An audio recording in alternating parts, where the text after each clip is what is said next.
പൊതുസമൂഹം ഒരു വിഷയത്തിനകത്തൊരു അഭിപ്രായം പറയുമ്പോൾ വ്യത്യസ്ത അഭിപ്രായം പറയാൻ ഒരാൾക്ക് ഭയമുണ്ട്. അത് പറഞ്ഞാൽ ആൾക്കാർ അയാളെ വട്ടം കൂടി ആക്രമിക്കും. അതുകൊണ്ട് നമ്മൾ ഈ സോഷ്യൽ മീഡിയയിൽ കാണുന്നത് മാത്രമല്ല ലോകം. അപ്പോൾ ഇവിടെ വ്യാജ പരാതികൾ ഒരുപാട് കൂടുന്നു, പുരുഷന്മാർക്കൊരു സ്പേസ് ഇല്ല എന്നുള്ളത് വലിയൊരു വിഷയമാണ്. അതിന് ഈ മെൻസ് കമ്മീഷൻ അല്ല പ്രതിവിധി. അപ്പോൾ ഇവൾ 23 വയസ്സ് സ്വന്തം വീടല്ലാതെ ജീവിക്കുകയും അത് കഴിഞ്ഞ് അപ്പുറത്തൊരു വീട്ടിൽ ചെല്ലുമ്പോൾ അവിടെ ഇതേ ഇൻസെക്യൂരിറ്റി. അപ്പോൾ പെൺകുട്ടികൾക്ക് പലപ്പോഴും വീടില്ല. പക്ഷേ കേരളത്തിൽ ഇന്ന് വരെ ശ്രദ്ധിച്ചോ, ഡേറ്റ എടുത്തു, ഇന്ന് വരെ വ്യാജ പരാതി കൊടുത്തതിൻ്റെ പേരിലോ അല്ലെങ്കിൽ വ്യാജമായ തെളിവ് കൊടുത്ത ഒരാളെ ഒരു ക്രിമിനൽ കേസിൽ പെടുത്താൻ ശ്രമിച്ചതിൻ്റെ പേരിലോ പോലീസ് കേസെടുത്തിട്ടില്ല. എത്രയോ വർഷമായി ഇന്ത്യൻ വനിതാ ക്രിക്കറ്റ് ടീമുണ്ട് ഇന്ത്യയിൽ, അല്ലേ? ഭയങ്കരമായിട്ട് ആഘോഷിക്കപ്പെടാതെ പോയ എത്രയോ വനിതാ താരങ്ങൾ നമ്മുടെ ഇന്ത്യയിലുണ്ട്. ഇപ്പം ഈ ഒരു 6 മാസം മുമ്പല്ലേ വനിതാ ക്രിക്കറ്റിനെ പറ്റി നമ്മൾ അറിഞ്ഞത് പോലും.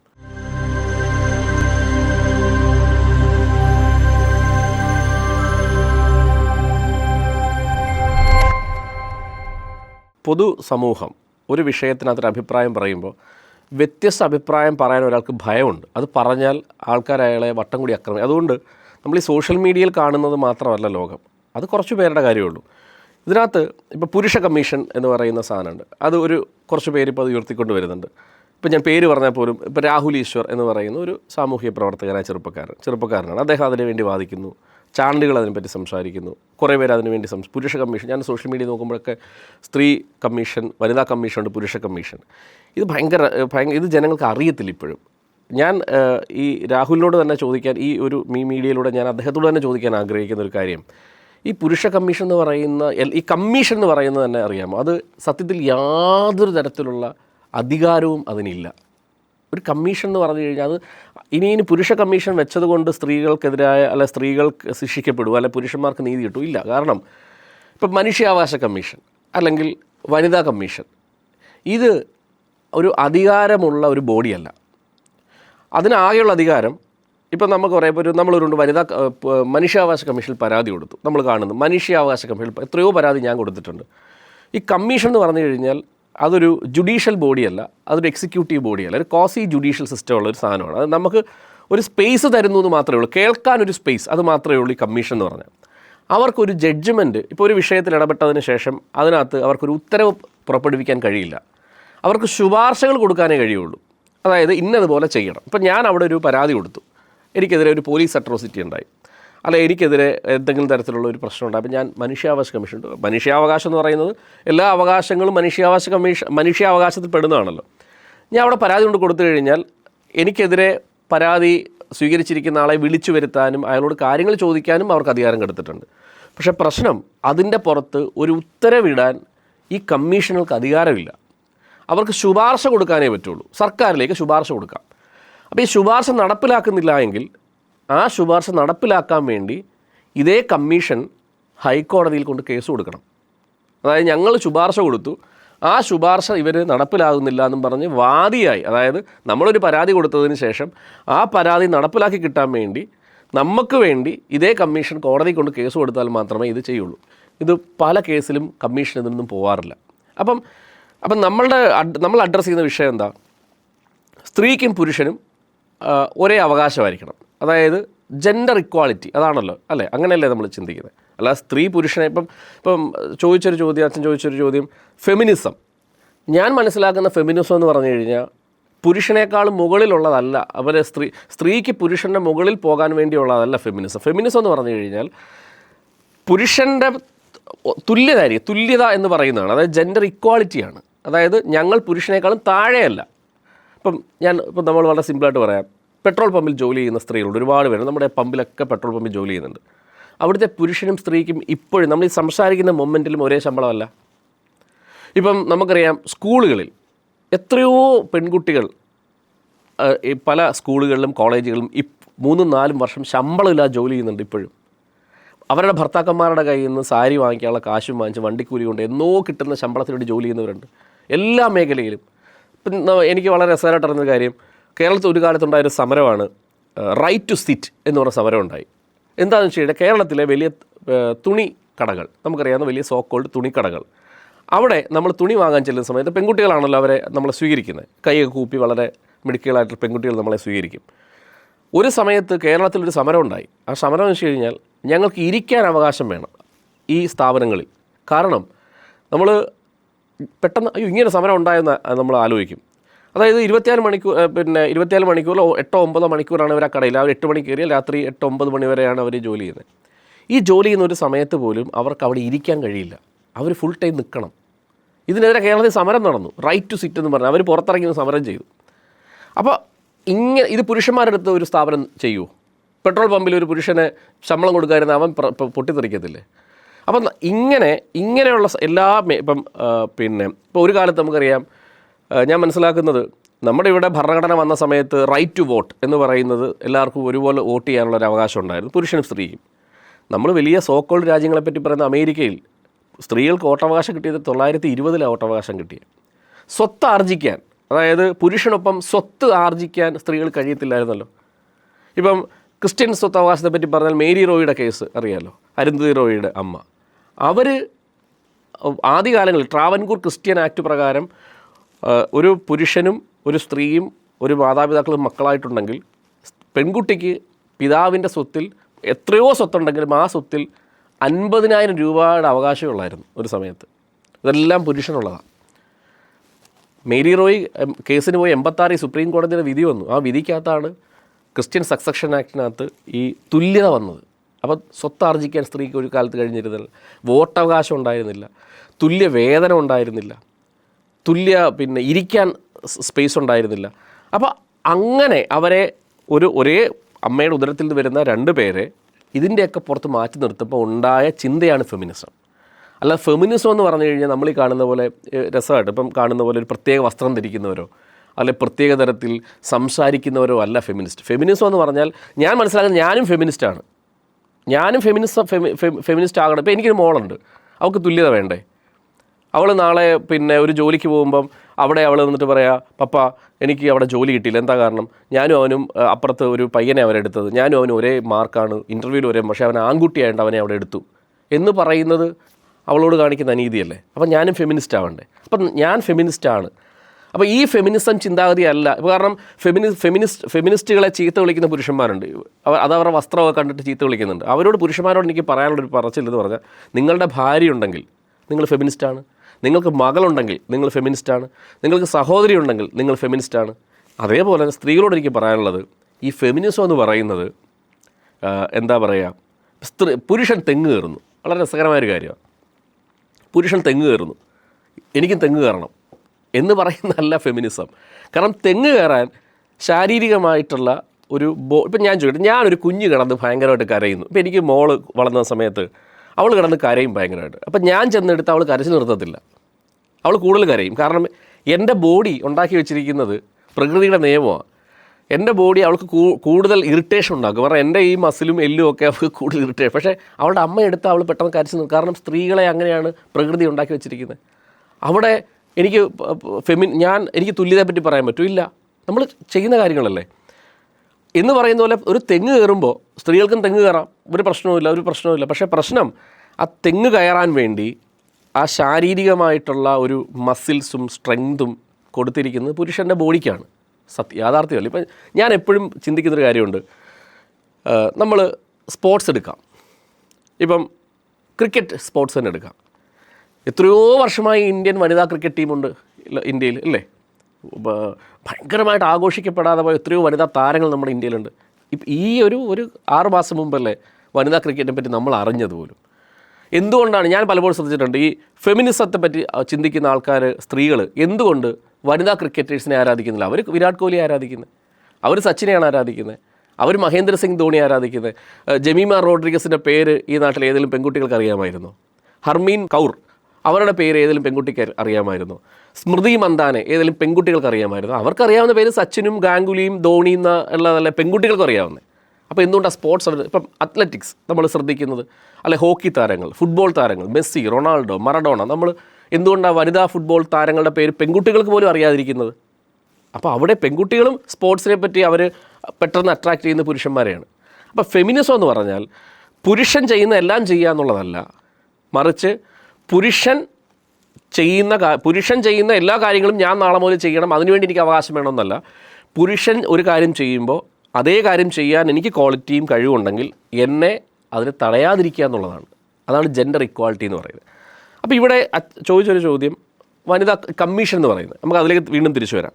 അപ്പോൾ ഈ കമ്മീഷൻ എന്ന് പറയുന്നതിന് യാതൊരു തരത്തിലുള്ള ഈ പറയുന്ന സ്പേസും ഇല്ല. അപ്പോൾ ഇവിടെ വ്യാജ പരാതികൾ ഒരുപാട് കൂടുന്നു, പുരുഷന്മാർക്കൊരു സ്പേസ് ഇല്ല എന്നുള്ളത് വലിയൊരു വിഷയമാണ്. അതിന് ഈ മെൻസ് കമ്മീഷൻ അല്ല പ്രതിവിധി. ഇപ്പോൾ നമ്മുടെ നിയമ സംവിധാനം എടുത്താൽ നമ്മുടെ ഇന്ത്യയിൽ നമ്മൾ ജീവിക്കുമ്പോൾ, ഞാനും അങ്ങും ഇവിടെ ജീവിക്കുമ്പോൾ നമ്മൾ ഫോളോ ചെയ്യുന്നത് IPC നിയമങ്ങളെയാണല്ലോ, അതായത് പോലീസ് നിയമങ്ങളെയാണ്. ആ നിയമങ്ങളിൽ കൃത്യമായിട്ട് നിയമത്തിൽ എഴുതി വെച്ചിട്ടുണ്ട്. ഇപ്പോൾ സെക്ഷൻ 211, 183 IPCയിലുള്ള നിയമങ്ങളാണ്. ഈ നിയമപ്രകാരം നമ്മൾ ഒരാൾക്കെതിരെ വ്യാജ പരാതി കൊടുത്താൽ, ഇപ്പം ഞാനൊരു പറയുകയാണ്, ഇന്ന് ഈ ഒരു പോലീസ് സ്റ്റേഷനിൽ ചെന്ന് ഞാനൊരു കള്ളപ്പരാതി കൊടുക്കുകയാണ്, എന്നെ ഇന്നലെ രാത്രി ഇന്ന ആൾ ഇന്നതുപോലെ ചെയ്തു എന്ന് പറഞ്ഞാൽ വ്യാജ പരാതിയാണല്ലോ. അങ്ങനെ വ്യാജ പരാതി നമ്മൾ ഒരാളെ ക്രിമിനൽ കേസിൽ ഉൾപ്പെടുത്തണം എന്ന് പറഞ്ഞാൽ വ്യാജ പരാതി കൊടുക്കുകയോ ഒരു പോലീസ് ഉദ്യോഗസ്ഥന് മുമ്പിൽ നമ്മൾ വ്യാജ തെളിവുകൾ കൊടുക്കുകയോ ചെയ്താൽ അത് IPCയിൽ ഒഫൻസാണ്. ഇപ്പോൾ തുടങ്ങിയതല്ല, ഇന്ത്യ ഉണ്ടായ കാലം മുതൽ ഒഫൻസാണ്. സെക്ഷനും ഉണ്ട്, 7 വർഷവും 3 മാസവും ഒക്കെ ശിക്ഷ കിട്ടുന്ന ഒഫൻസാണ്. പക്ഷേ കേരളത്തിൽ ഇന്ന് വരെ, ശ്രദ്ധിച്ചോ, ഡേറ്റ എടുത്തു, ഇന്ന് വരെ വ്യാജ പരാതി കൊടുത്തതിൻ്റെ പേരിലോ അല്ലെങ്കിൽ വ്യാജമായ തെളിവ് കൊടുത്ത ഒരാളെ ഒരു ക്രിമിനൽ കേസിൽ പെടുത്താൻ ശ്രമിച്ചതിൻ്റെ പേരിലോ പോലീസ് കേസെടുത്തിട്ടില്ല. അങ്ങനെ കേസുകളില്ല. ഇനി ഭയങ്കര രസമൊരു കാര്യമുണ്ട്. ഇപ്പോൾ കോടതിയിൽ അച്ഛൻ പോയിട്ടുണ്ടോ എനിക്കറിയത്തില്ല. നമ്മൾ കോടതിയിൽ രാവിലെ ചെല്ലുമ്പോൾ കോടതിയിൽ കേസ് വിസ്താരങ്ങളുണ്ട്, സിനിമയിലൊക്കെ കാണുമ്പോൾ കേസ് വിസ്തരിക്കും. അപ്പം സാക്ഷിക്കൂട്ടി കയറി നിൽക്കുമ്പോൾ നമ്മൾ പറയുന്ന ഒരു സ്റ്റേറ്റ്മെൻ്റ് ഉണ്ട്, കോടതി മുമ്പാകെ ദൈവം സാക്ഷിയായി സത്യം മാത്രമേ ബോധിപ്പിക്കത്തുള്ളൂ എന്ന് പറയും. എന്നിട്ട് സത്യം ചെയ്യും. എന്നിട്ട് അത് പറഞ്ഞ് വെരി നെക്സ്റ്റ് മൊമെൻറ്റിൽ പറയുന്നത് കള്ളമാണ്. സാക്ഷികൾ കൂറുമാറുക എന്നാണ് പറയുന്നത്, ഹോസ്റ്റൈലാകുക എന്ന് പറയും. അപ്പോൾ അത് പാടില്ല. അതിന് ശിക്ഷിക്കാൻ നിയമമുണ്ട് നമ്മുടെ നാട്ടിൽ, കോടതിക്ക് ശിക്ഷിക്കാം.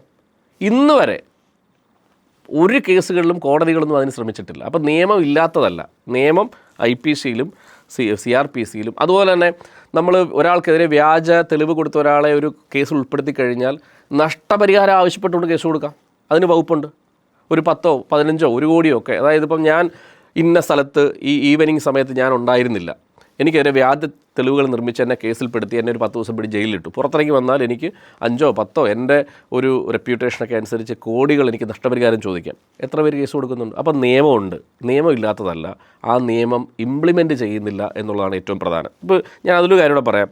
ബ്രിട്ടീഷുകാരാണല്ലോ നമ്മുടെ നാട്ടിൽ നിയമങ്ങൾ എഴുതി വെച്ചിട്ട് പോയത്. ആ നിയമങ്ങളാണ് പിന്നീട് നമ്മൾ അമെൻഡ് ചെയ്യുന്നത്. ഇപ്പം നമ്മൾ IPC ബ്രിട്ടീഷുകാർ എഴുതിയതാണ്, CRPC ബ്രിട്ടീഷുകാർ എഴുതിയതാണ്, എവിഡൻസ് ആക്ട് ബ്രിട്ടീഷുകാർ എഴുതിയതാണ്. ഇതെല്ലാം ബ്രിട്ടീഷുകാർ നമ്മൾ എഴുതി വെച്ചിട്ട് പോയതാണ്.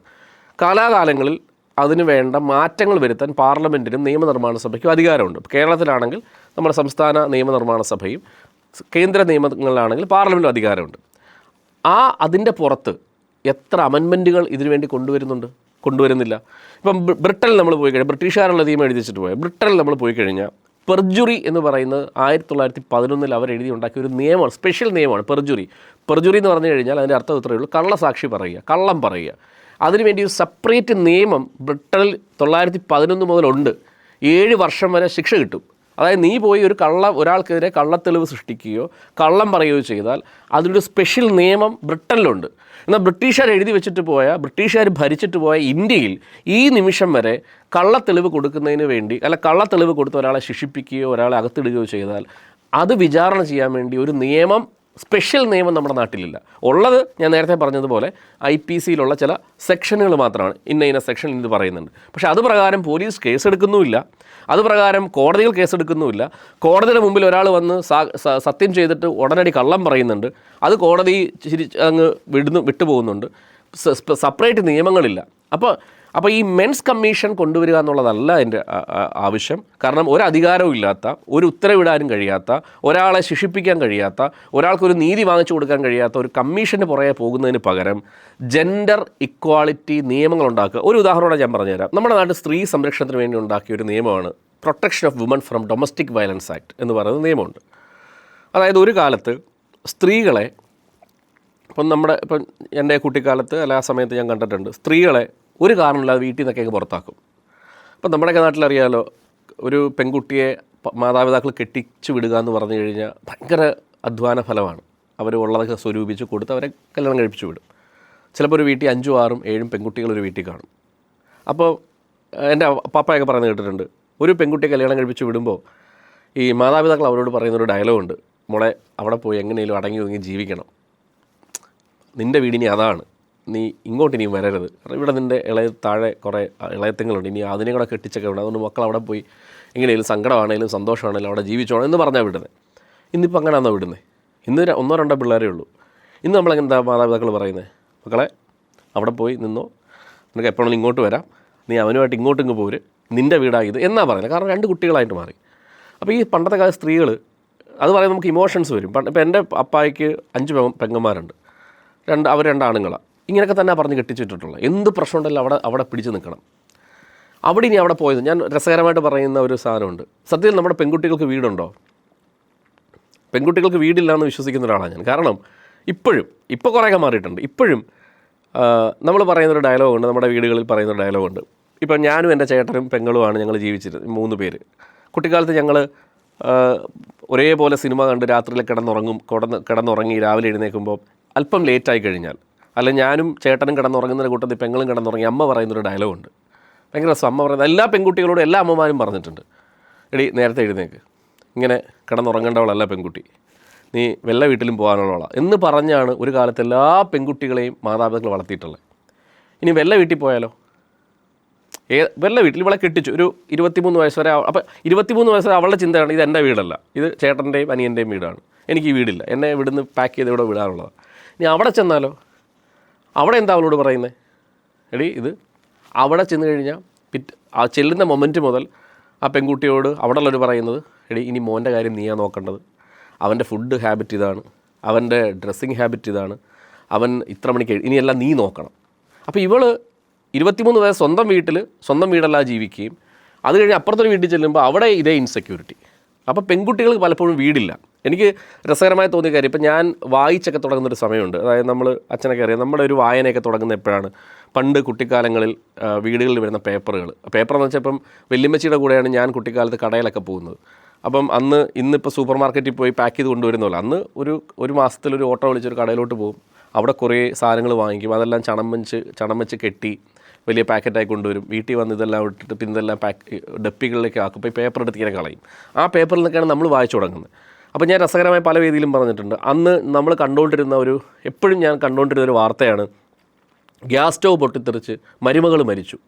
ഭയങ്കര വാർത്ത. ഗ്യാസ് സ്റ്റൗ പൊട്ടിത്തെറിച്ച് മരുമകൾ മരിച്ചു, ഗ്യാസ് സിലിണ്ടർ പൊട്ടി മരുമകൾ മരിച്ചു, ഭർതൃഗൃഹത്തിൽ നവവധു മരിച്ചു എന്നിങ്ങനെ വാർത്ത കണ്ടിട്ടുണ്ട്.